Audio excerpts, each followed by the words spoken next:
কলকাতার হিন্দুস্থান সুইটসের ৭৫তম বর্ষে পিঠেপুলি উৎসবে ২০২৪-এর শুভ সূচনা হলো আজকে।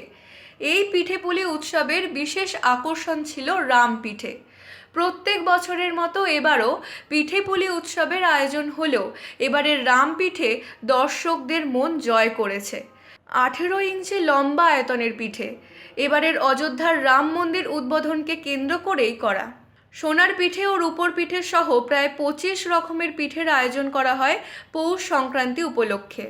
এই পিঠেপুলি উৎসব চলবে ১৩ই জানুয়ারি থেকে ১৬ই জানুয়ারি পর্যন্ত।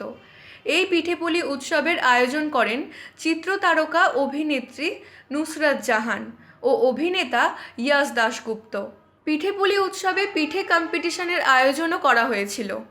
বিচারকের বিচারে ৩ জনকে পুরস্কৃত করা হয়। ২০ বছর ধরে পিঠেপুলি উৎসব হলেও এবারে ৭৫তম বর্ষে একটা আলাদা ভাবনা নিয়ে উৎসবটাকে সবার সামনে তুলে ধরলেন, যা রাম মন্দিরকে কেন্দ্র করে অযোধ্যায় গিয়ে সমর্পণ করা হবে বলে জানা গেছে। কলকাতা থেকে সমরেশ রায়ের report, U Bangla TV. U Bangla TV হৃদয় ছুঁয়ে যায়।